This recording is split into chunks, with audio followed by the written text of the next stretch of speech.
How to install building insulation. Coming up.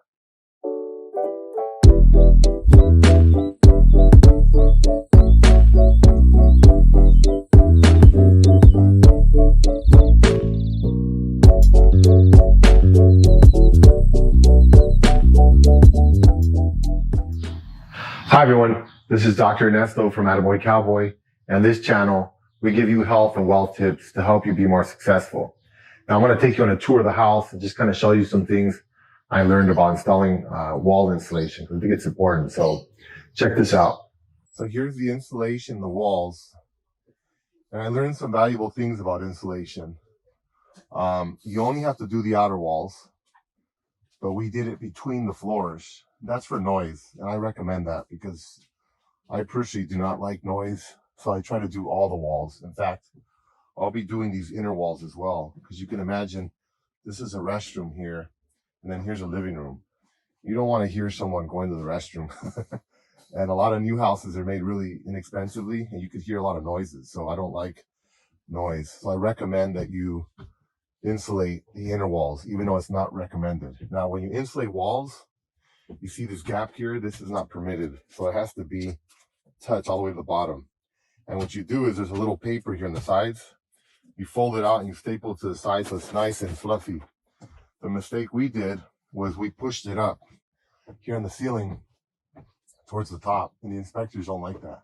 They don't want it to be crunched up like that right there. It has to be out. So that's some of the stuff I have to redo. Again, like here are 2 bedrooms. And imagine you have your roommate there, and then you're over here, and you're going to be able to hear them in the room. So I'm going to insulate this wall here so that you don't have that problem.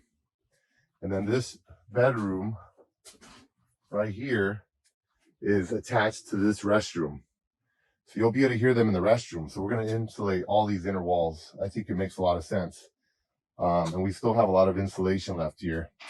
So another interesting thing is that if you have to do insulation, it's better just to hire a company. I found that if you hire an insulation company, they can get insulation dirt cheap.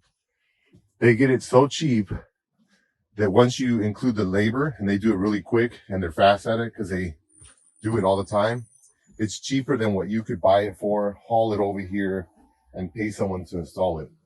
So I actually did not save any money doing that.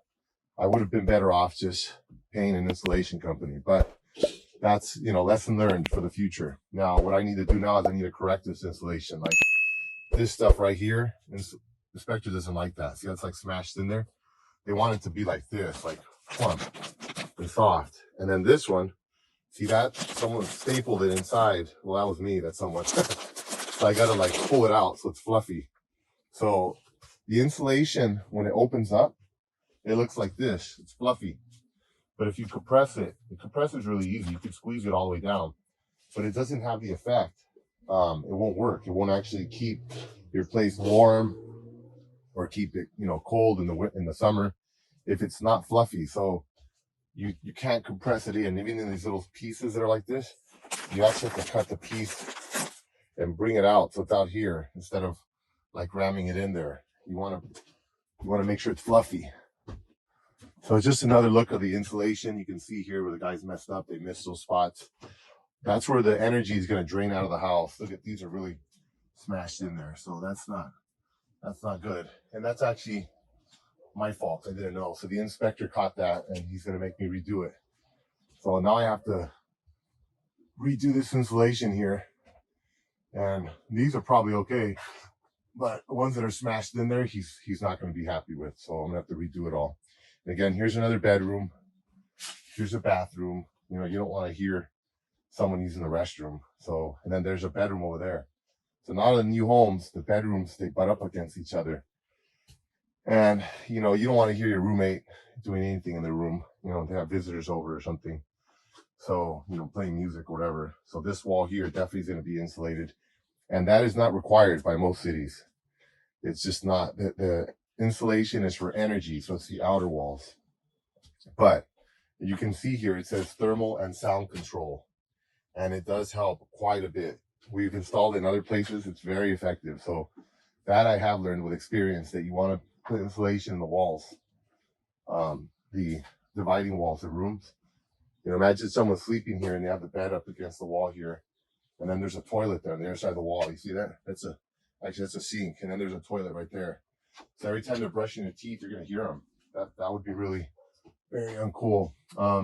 Insulation does not have to be above the pipes or the electrical. It can actually cover it up. You can put it from the bottom. If you have sprinklers, see that orange pipe there? If the electrical wire touches it, it'll erode over time because the Romex has kind of like an oil on it. So it'll erode your pipes and you'll have problems over time. So what you want to do is wherever there's sprinklers, you want to put a piece of cardboard and just tape it on. I'm trying to find one to show you, but I don't see one around here.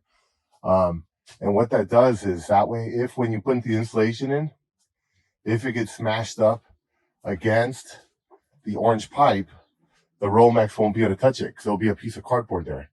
So you want to get a little piece of cardboard and just tape it. And then you just want to make sure that if the Romex gets pushed up, wherever they cross each other, you put that in there so that the pipe is not able to make contact with the Romex. That's another important point I learned. So that's it for the installation.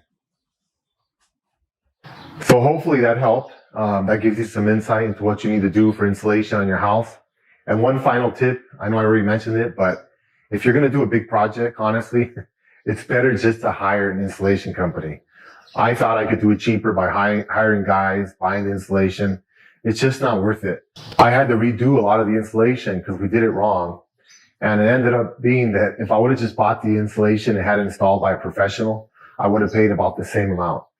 Almost exactly. Somehow or another, people that do insulation for a living are able to buy the insulation so cheap that once you factor in your labor costs, it's actually cheaper just to hire a company to do all the installation with you, with labor and everything.